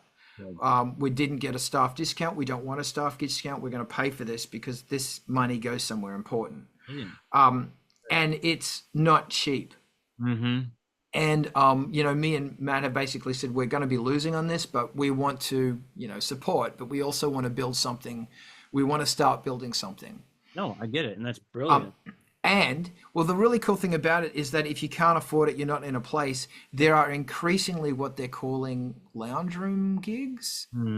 Is that right? Where people will turn up in your lounge room and you will host a show in your lounge room. That's awesome. And yeah, they're doing it. Auto Dealer, who I'm playing with, played one they did this little tour. And one of the gigs was a lounge room. And we were just going, oh, what's that going to be like? And he came out of it and he said they were so in it because you're playing to people here and they're sitting there. They're sitting across the table from you. That's good. And they are there's no stage. You are the stage. Like everybody is, and the speakers are set up around the room and everybody is right there. And he said it was one of the best gigs he's ever played. And I remember like when Angelspit played live, the gigs when there was no stage, the only thing separating you from the stage was the cables for the monitors, and the guy in the front row is this far away from your face. We used to do basement shows. Shows where it'd just be like everybody come in. We used to do punk shows where it's like bring instead of an admission, bring canned goods or bring food or something, and we can donate it to homeless, food pantries and stuff like that. Like that was fun. Yeah, So and it's really interesting how when you do shows like that, it puts you in contact with people. Yes. And it's like, this is my music and I am offering it to you right now. And it's like, dude, you're bearing all. Yes. And I do miss that. I do. I do too. Yeah. I want to figure out, like, because I couldn't do an Angelspit show in a lounge room because there would be definite noise restrictions because there's some Australian guy yelling at the top of his lungs. And it's, I don't know. I just think that because of all the limitations that are going on and because of the habitat distraction and because of the live venues that are gone and it's costing $500. Yeah. If you want to hire a black box for 4 hours in LA, that's $500. 500, and when you do a breakdown of the ticket sales and you're going to lose. Mm-hmm. Whereas you could play someone's bedroom or whatever for free. And I'm not talking like streaming. Yeah, I'm all about it. But there's something really important. I think that there is a resurgence. And also another place I'm seeing ambient bands play are yoga studios. Mm-hmm. Yeah. Yeah, I think a lot of the world that we live in, a lot of it, the more restrictions that we have, I feel like more people are going to find other ways of getting a show. Like, I mean, I've seen things online where they'll rent a U-Haul and then they'll be outside of a gas station or a center, and they'll perform. They like people are finding it's a very punk rock way of doing things where it's like if you're going to set up these restrictions or if you're going to block our sort of way of getting into a venue, we're going to find a way to go around you. We're going to set up here. We're going to set up there. We're going to bring the music to you because our music's important to us. And we want people to experience live without the restrictions of, the venue. Oh, certain venues where they're like, oh, we don't play electronic music. We don't do that. We're strictly rock. And, believe me, I've ran into that so many times where it's like a venue's a venue. Let us play, Yeah. So, and it's interesting as well that, like, if you start allowing yourself to two things. Mm-hmm. What you can do with sound in someone's living room is pretty amazing. Because it's very easy to set up a 5.1, 7.1 sound system because the speakers you need are this big. They're domestic speakers this big. Mm-hmm. And the other thing, which is a story, I don't know how true this story is, but I love it and I've adopted it, is that when the Sex Pistols played Manchester in 1970 something, they played to 12 people. And that gig, two of them went off to form the Smiths. Three of them went off to form Joy Division, right? Thank you very much. Joy Division. Cox, I think, was there. Yeah, and also Factory Records were there. Yeah. And that show was the show that basically set music in motion for the next 20 years. You need those moments too. Yeah, and it's like every time you play a gig with 5-10 people in it, that's what you need to remember. Is that this is your opportunity. This is your opportunity to make a stamp on the world. Mm-hmm. From little things, big things grow. That's the one question I think I ask most after every podcast is what kind of advice do you have? And everybody has always said, do what you got to do. Don't do it for the money. Don't do it for the fame. Don't do it for this. Just do it because you love doing it. And not just that, but keep the punk rock ethos going where it's like, I'm just doing it just to get out there and just to, bring a community together. Let us enjoy this live moment wherever it may be. You know what I'm saying? Yeah. So. And also, like, your opinion in music is it's increasingly one of the last places where you get to share your opinion, to show your opinion is music. Yeah. And so don't. And when I say opinion, I'm not just talking about what your political views are. I'm also talking about this snare drum versus that snare drum, this bass line versus that one. Like, should it go for 4 minutes? Or, you know what, I am going to have an intro that goes for like 4 minutes, and then the song's going to go for 3 minutes, and the choruses are all going to be at the end. They're your decisions. They're your opinions. Do it. Yeah, absolutely. And I think that, you can't let go of that the something, and I don't know what that something is. Right. Is going, oh, it has to be Drive. 3 minutes 50. It's got to be this. It's got to be, the chorus in the first 30 seconds and all that shit. It's like, never underestimate the intelligence of your audience Yeah. because they're just as smart as you are. Yeah. Absolutely. And your audience isn't dumb. No. So don't never make sure whatever you're presenting is the best you can do. Don't confuse that with perfection because Yeah. perfection's really boring. It sucks It because does. it's you overthink every process, and I've had to learn to stop getting upset and ditching a whole project just because it's not going my way. And I Yeah. brought this up where it's like, just put it aside, put it back on the shelf. Don't just go, well, this isn't going my way, so I'm just going to throw away the whole. Like, you just become such a perfectionist about every little thing, and you're just like, just let it be fluid. You know what I mean? Yeah. That's an interesting thing is that, perfect done is better than perfect. Right. I also paint. I'm not a very good painter. I want to be a good painter. And I'm learning the thing about painting that I'm applying to my music is that the scrape of a blade of paint, Bob fucking Ross. Bob Ross, believe me, yes, 100%. I love him and hate him. I hate him because, it's so easy. It's not. It's not. That guy, before he painted everyone, he did at least four Versions. four rehearsals. The fifth one will be live or something like that. And the way that he'd scrape the paint down, it's like, oh wow, now the mountain has snow on it, and you can see the detail in the snow. The thing that you don't understand is that the detail of the snow is an expectation inside your brain that your pattern recognition in your brain goes snow. No, right, yeah. It's not. It's just scraping on a canvas. And that applies to brush marks. It applies to bits of spray. It applies to so much stuff that it also applies to music. Yes. And you've got to understand that if you have a song or something and there's a pad playing and there's you might run it through a tiny bit of a bit crusher and then a bit of a delay and then a bit of reverb, people are going to go, oh, wow. And yes, it is, oh, wow. Yes. But the thing about it is that there's so much chaos, mistakes, and I don't really know what's going on now that has fed their mind and has sparked their imagination. Yeah. It's like you can lie on your back and stare at clouds, and it's a fire truck. It's a fox's head. It's a cloud. Yeah. But your pattern recognition in your brain is going, it's imagining. Yeah. And the thing about perfect music is it quantizes your brain to say, no, this is what's going on. And even then, it's a plastic bottle. No, it's a beat. You know what I mean? It's a microphone attached to on a stairwell. It's a bottle. No, this is my beat. This is my sound. This is the thing that's inside me that I'm trying to get out. Yeah. And also the thing, taking that, and thank you, is that remember that beat isn't falling on absolute 16s and it's not falling on like triplets or anything. It's kind of, it's kind of Mitch Mitchell a bit. Yeah. It's going a bit Keith Moon. Yeah. As in it's crazy mad sloppy.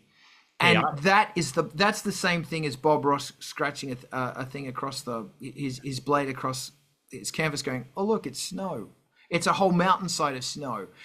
No, man. By allowing yourself to be open to even the wind sound of a recording you make or something, you have allowed yourself to let the listener's imagination be part of the songwriting process. The universe is chaos coming in and you making something of it. Yeah. Yeah, and your mind imagining. That's why in Alien, that's why the monster's so scary. You don't see the monster. You don't see Nosferatu. That's a famous shot of Nosferatu going up the stairs and you see the shadow. That's terrifying. Yes. Because it is the expectation in the mind. All in your head, yep. Yes, and you've got to figure out how you can do that musically, or maybe not figure it out, maybe accidentally stumble upon it. Yes. And that means not following perfection. Rhys Forbes said in this article in 1996, the more you look for perfection, the harder it is to find. Or was it Bill Lieb? I don't remember, but it's in Keyboard Magazine. And I've got it over there. It's okay, yeah. And that's the thing, is that, the great thing about technology and everything else is that you can drill down and find perfection on the atomic level, Yeah. but don't But don't. don't do Don't it. let it control. Yeah, yeah, yeah. I get it. Yeah. Who were, Um, oh, go Go ahead. No, ahead. please go ahead. No, no, please, yours. I was gonna say, when you were touring, what band did you feel more honored to be on tour with? KMFDM. Was it KMFDM, really? Yeah, Wow, why absolutely. that? Uh, I have absolute respect for those people. I do too, yeah. Yeah. And I saw them at their best and I saw them at their worst. And Okay. I saw a part of them that not many people get to see, because you're on tour and it's a tour bus and everybody's walking around in their underwear at 2 a.m. Everybody's really fucking pissed off and tired, and they were still very good people. Good. Um, they were leaders, and They they are. were, yeah. Yeah. And I have great respect, great respect. And if anybody says, "Oh, they're misogynists," like, no, they're not. Oh, not. No, they're not. Huh. Oh No. my God, I saw that guy throw himself in front of people who were being bullied or beaten up. I saw Lucia come to the rescue of so many girls and giving them advice to be strong, great women. Big comment. I Yeah, I massively respect those people. Um, Other bands, trying to think of other bands. Praga Khan from Lords of Acid. Oh, yeah. Praga Khan, yeah, Love he Project God. cares. Oh Yeah, my God. he's a good Programmatic bloke. blew my mind. Yeah, he is a good, caring guy. He's a dad. He's a captain. With the dad. Okay, cool. Yeah. Yeah. Well, no, he acts Like like for a the group. father. Yeah, yeah. Yeah, Sure. and he's a very gentle soul, but my God, that motherfucker can rock. Yeah, you can. Um, I've been in around other bands that I've watched them traverse through great, like for example, I watched New Year's Day Hmm. do an entire gig sleeping in a van under the most worst, shittiest situations, and now they're getting success, and I think they deserve that times 10. Hmm. Like, yeah, I'm always inspired by tenacity. I'm inspired by the way people treat their supporters, understanding that, I on many occasions you go to a venue and some kid has snuck in, Yeah. and the promoter kind of knows they've snuck in, and we find out they've snuck in, and it's like, well, we're going to look after you. If security come, we're going to hands off because there's laws. You do not drink because Yeah. there's laws. But you are you watch from a safe place, and we're going to make sure you're safe. And I don't openly say, yeah, sure, go to a club underage, Right. but but this person had the interest, the burning desire, and the tenacity to get into that situation. And you go back 2 years later, and guess who the head DJ is, and guess who's booking you? That kid. Yep. And that's the thing, is that you often meet these people, and you just, as soon as you meet them, you go, I better try and remember your name, because you and me are going to have the pleasure of crossing paths many times. Yeah, yeah, yeah. And that's the other thing, is that you meet someone and they come up to you and they say, "Oh, look, man, I'm your biggest fan," and everything else, and so you treat them with respect, because in 2 years' time you might be supporting them. Yeah. That's happened several times. Right. Yeah. Um, and you know, yeah. Yeah. So How's Amelia? I haven't heard much. I haven't had a lot of contact with Amelia. We sort of just drifted apart maybe 10 years ago. Okay. Yeah. Amelia's been focusing on some of her other things for, wow, 14 years now. She left Angelspit 14 years ago. Yeah, yeah, yeah. And I wish her all the best with Amelia Arsenic and her design. I will absolutely say that, I'm grateful for her helping me start Angelspit. And her contribution in the first 3 records meant a lot. Amelia is without a question the most talented graphic designer I have ever worked with. Really, she's done that. I didn't know she was graphic designer. Oh yeah, she is world class. Has she done most of the album art and cover art? Yeah, she did it up to Blood, Death, Ivory. Okay, cool. And it's also everything else she touches graphically.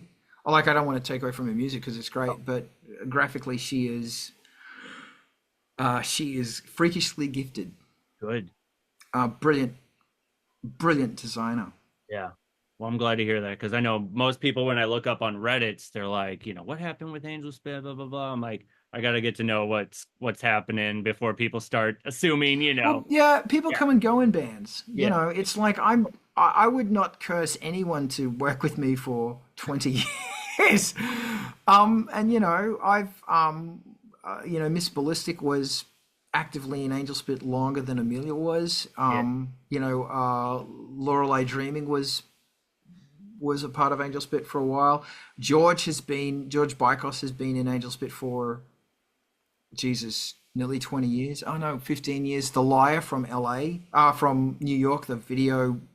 video punks. Yeah. He's Jesus, is that 15 years? Cool. I've used the same mastering guy the whole time, David Walker in Melbourne, Australia. Mm-hmm.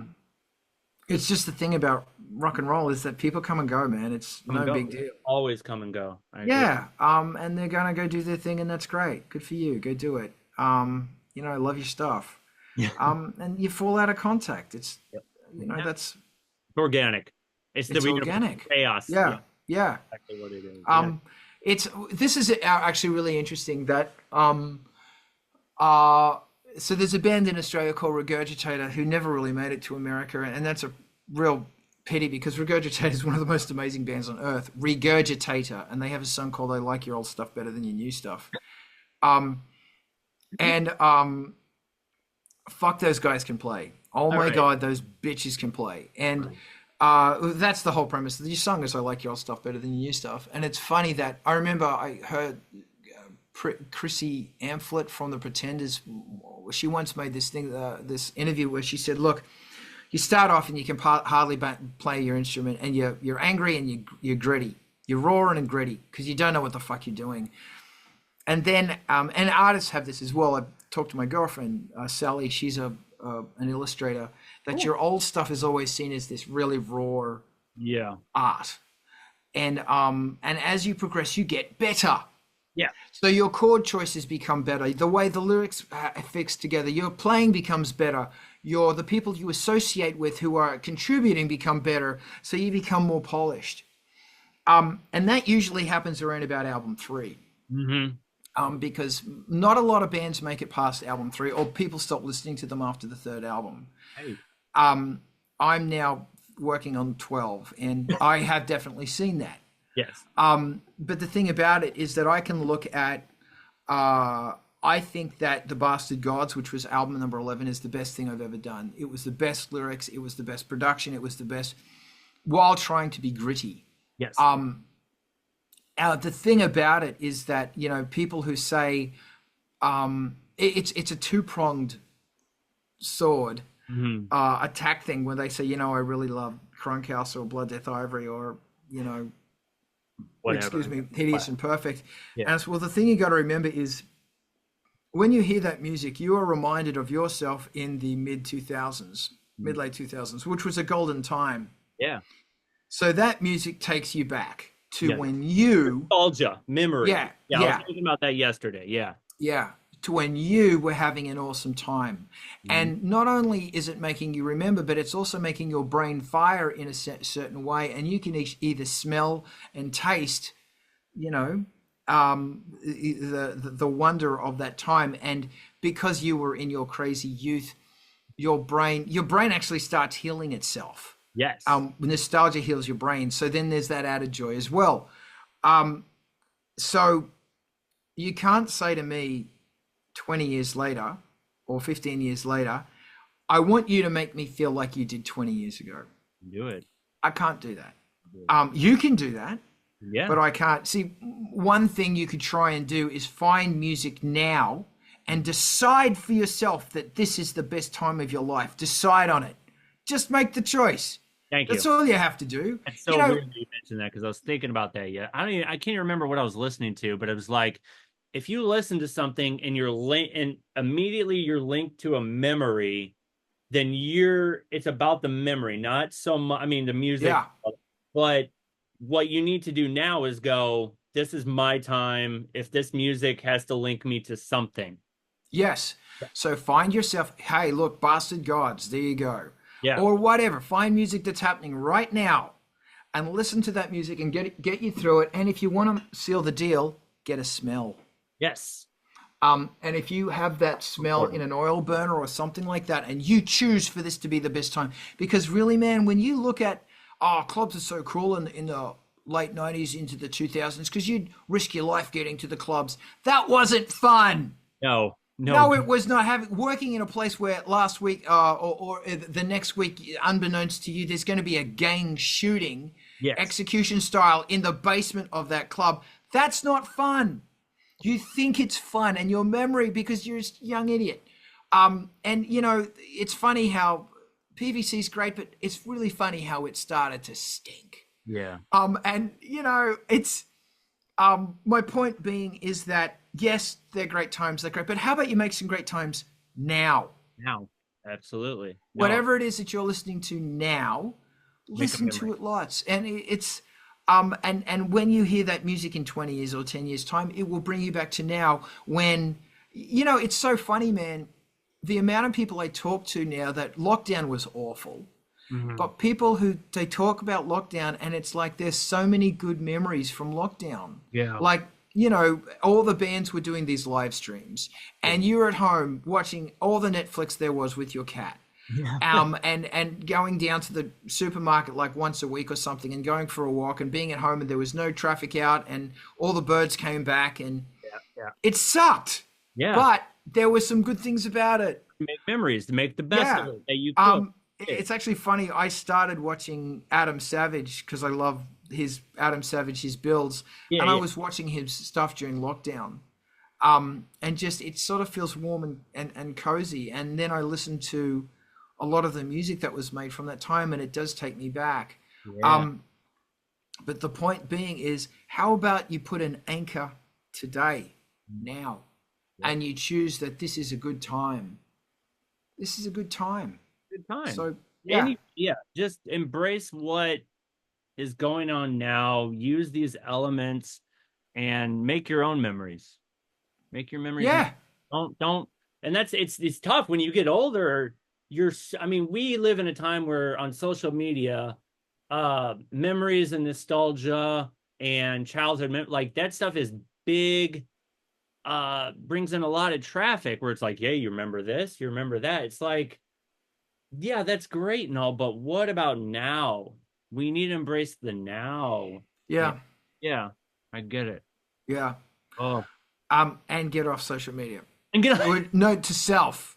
I know, no, I get it, because it's one of those things. It's hard to, you know, of course I use social media as a way to promote and sell, but then it feels like I'm doing research. No, I'm wasting time. Yeah. Before you know it, you're looking at aliens and synthesizers. Yeah. Yeah, and cats. Yeah. It's really fascinating how it's crazy how we've been given, like, you know, man, when I started doing this in the early 90s, I had an Atari ST-1040, an MT32, and I saved up every cent I could possibly scrounge up for an Emacs rack, which I still have right there. Yeah, Still got it. And it's been on almost every single track. I've got 3 Emaxs now because I love them, but I digress. It was so hard making a track with that ancient technology, and you had to have a 4-track, and you had to lay down SMPTE and blah, blah, blah, blah, blah, blah, blah, blah, blah. Now you just do it in your DAW. And it's crazy how I believe there is more computing power on this phone than there is that put the first spaceship into orbit, I believe. But we use it to look at dumb shit. We do. And that's what blows my mind, is that there are these I'm going to come back to a point that, you know, they have the data farms that are huge, that take up the same electricity as a small town. Yeah. What's on those servers? Cat videos. People doing dumb TikTok dances. That's what's on those fucking servers. It's not the I think I just saw Frank. It's not the combined knowledge of humankind. Yeah. It's dumb shit that know. we are spending all of this time and energy retaining this stupid shit. Yeah. Like I had a pin in something's gone. Yeah. Go. No, I was just saying, I was like, it's a lot like Idiocracy, where we're just entertaining ourselves. It's this weird dopamine where it's like this, Yeah. and you get so sucked into it. And it's like, dude, there's times where I'm like, okay, I got to be done. I'm like, just if I'm not focused on creativity, then what am I doing right now? You know? Turn it off after 6 p.m. Yes. If you can, Smart. turn it off after 6 p.m. Smart. I have a very good friend, Connor, who's in the psychotic band Glitch Mob. Yeah. Glitch Mob. I love Yeah, yeah. got them on vinyl. Oh my God, Yeah, dude. they're great. I love They're them. great, I love fucking great. And Connor's, he's a member of them, and I had the pleasure of touring with them, and they are absolutely chaos. But fuck, they're good. God. Jesus, that guy Sean Payne, he's The fucking live good. setup with all the dude. Yeah. Yeah. And Connor has a thing where on the weekends he turns it off. Turn it off He completely. pulls the plug out of the wall. Yeah. So you cannot, and he gets all of this stuff done. Right. And that's that's the really difficult thing about it, is that, you know, with all this technology, and that's the sad thing about youth of today, Yeah. that they are absolutely, like, sure, we had Doctor Who as a kid, and we had all of these other dopamine drugs as a kid, but it is so hard, I think, for kids now, for young people now. You know, people say to me, what advice do you have for young bands? Get off the internet. The internet. Because you're destroying your frontal lobe's ability to enforce tenacity. And your frontal lobe is the thing that goes, well, if I practice and if I work, I will yield a reward in 5 years, 2 years in the future. Whereas your pleasure center goes, I want to look at cat videos now. Yeah.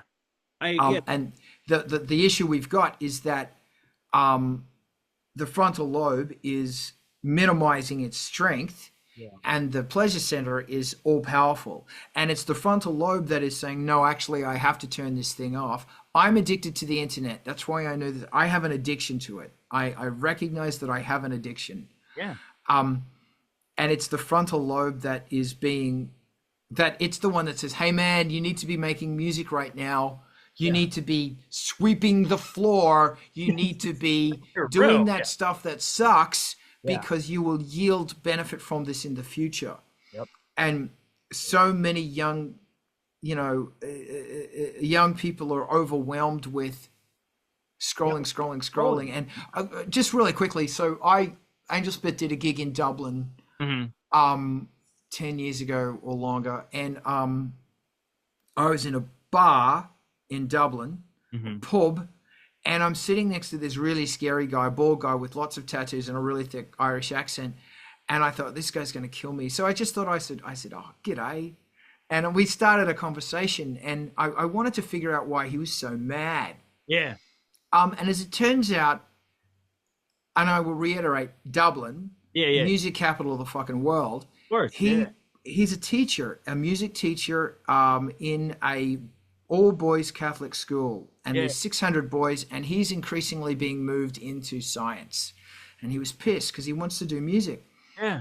And he said, guess how many of these, and this is 10 years ago, guess how many boys are in bands? And I went, and he said, we've got like several drum kits, a bunch of bass guitars, a bunch of guitars, microphones. We've got like the whole system that kids can just go in there and use. Guess how many kids are in band? And I went, well, it's Dublin. The Irish are very musical. They're high school kids, all boys, so there's no distractions. 25% of that, so about 100. He goes, no. And it came down to like 4. There were 4 kids out of 600. You know, when I was a kid, everyone was in a fucking band, or like, you know, it was quarter of everyone. It was cool, right? Yeah. And he said, and he was pissed because he's moving into sciences because there's no more kids interested in music. And he said, but the problem you've got is that music is teaching kids how to communicate on a higher level, how to talk, how to listen. And then how to talk together and how to listen together, how to act and how to react. And it's doing it on a non-verbal level. Right. And, you know, these kids are not being brought up with, besides all the classical things, the teaching of, well, this is Led Zeppelin, and this is the mayhem of Led Zeppelin, and this is how the Beatles did all this stuff, and this is the magic of music and the magic of production and the magic of technology. And music is this, it is a magical thing that makes your brain come up with problem solving solutions to problems that are beyond words. And if you are sharp and capable of being able to come up with these solutions, you can apply it to your job, your relationships, your whatever. Yeah. Because your brain has become tuned in creative problem solving.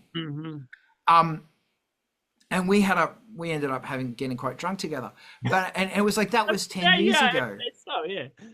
And one good thing is because a lot of like, I think it's called Da Vinci or something, or Uendo, there's a lot of free software around, and a lot of plugins are free, and that's great. And everybody has access to music, and that's great. And they can make their stuff, and that's great. First problem is social media is saying it's got to be about this. The currency of today is currency. It's money. It's not cool. Once upon a time, the currency was cool.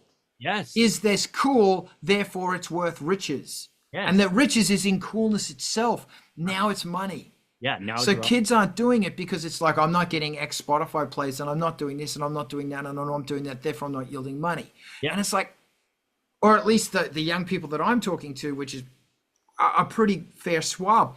Yeah. Secondly, you're in an environment that is not encouraging you to fuck up, make mistakes, because everything is perfect. Everything is like, oh, look at what I did today. Da, da, da. It's not saying, oh, look, I've been working on this song for 2 years and it's still not working and I want to kill myself, but I have to push forward. I have to push through this. Yeah. And then like Vina Cava, every time I spend 8 hours on a track, I save it as a new track -2, -3, always updating the version of it. Yeah. Vina Cava made it to 32 versions. Wow. And so that's like whatever that is times 4 or 8 or something. What is that? 100 and something hours to try and get the fucking song right. Right. Yeah. Because it wasn't right. And as I've got older and better, I've learned how to make that better. But that's tenacity. And my concern is that there's not many. You can't learn tenacity. Well, you can, but it comes through failure. Yes. And that's my one issue. Another issue I have is that there's no it's really difficult for people to have the freedom and strength to think outside the expectation of a genre.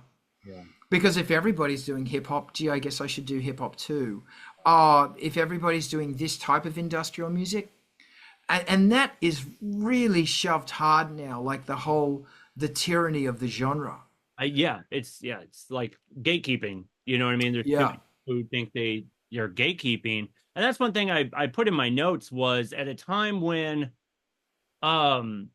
like around 2010, 2011, when electronic music kind of became more mainstream with these DJs and producers, you never strayed away from your original style. You kept it the same way it was, even when all these environments around us are go with dubstep, go with house music, go with you kept it the way you wanted to keep it. Thanks. It's interesting you mentioned that time, because that's when I think everything changed. And it was the rise of social media. It was a change in some kind of economics. There was a crash in 2008. Maybe it took time to catch up, but less people were going to shows. It was harder to tour. People weren't, like you said, they were being more drawn into the mega star DJ thing. At that stage, Hello, My Name Is came out. That was Angelspit's 4th album. I used a different producer on that one. And it was, believe it or not, inspired by dubstep. But the thing about it is that I was looking at what they were using, and I went, what would happen if I did something? What would happen if I? Yes. What happens if I close my eyes and I run?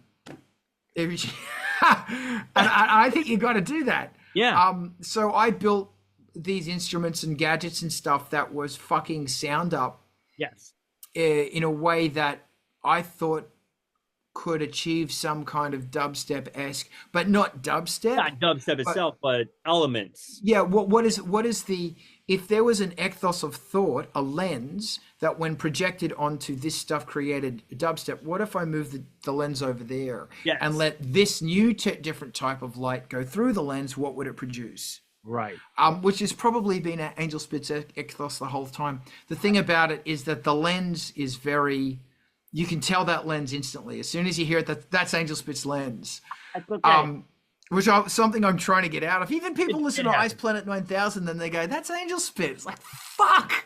No! And it's every single sound you're hearing has been created from scratch specifically for this song, but whatever. So it was interesting that, and that album, we toured that album for like 6 weeks around the US. Yeah. And I don't know, I just hope that, people who see this or listen to my music or what you do go, you know what, fuck it. That's the thing. You know what, fuck it. Yeah, I get it. Because there's a time when you've got to go, don't believe the hype, man. Yeah. It's just bullshit. It's just so much of this stuff that you let alter your music and change the way that you see things and think, it will be gone in 2 years, 5 years. People go, oh, the algorithm. Yes, the algorithm's real, but the algorithm is changing its mind more than you're changing your panties. Let me tell you. And, you know, I have seen so much stuff come in and saying, oh, well, this is the new thing, so you've got to change everything to new things, because people aren't listening on speakers anymore, they're listening on iPhones, so you need to change the way you mix and you master, so it's for that. No, fuck you, because this won't last, and the technology that makes these speakers crap is going to get better very quickly. So all of that stuff you've done has basically ruined the structural integrity of your music and your mastering and your mixes, because you listened to somebody else who told you what to do. Fuck them. Fuck them. Fuck them. It's just you. Yep. Brilliant. I'd hate to cut this off, but I could talk to you for hours, but I got to let you go, man. Thank you so much. Thank you. This has been great. Talk, man. Thank you so much for being on my podcast. Is there anything you want to promote before I let you go? Gig in Hollywood, December 11th. Ice Planet 9000 Live. We've got another one booked in February. If you go to iceplanet9000.com, there's a link to the gigs, and that's just going to be rolling over. Yes, please, if you got $3 a month, spend it on my Patreon. I'd be very grateful. Yeah. And if you don't, follow the Patreon, because 90% of the content there is free, and it will all be made public eventually. Art of Rock is every Saturday morning. On Angelspit's Twitch and Angelspit's YouTube. We stream it live. That's 12 o'clock LA New York time, 9 o'clock LA time. And if you're bored on a Wednesday night, Vulture Culture does a deep dive into synthesizers, and it is inspiring. Cool. That Alex is a fucking genius. Yeah, that's it. Beautiful. Make your damn music. Yes, make your music. And if you have trouble, fucking find me, and I'll give you inspiration. I love it, dude. Thank you so much. That sounded violent. Oh, that's okay. Let's keep it that way. You rock. Take it easy, buddy.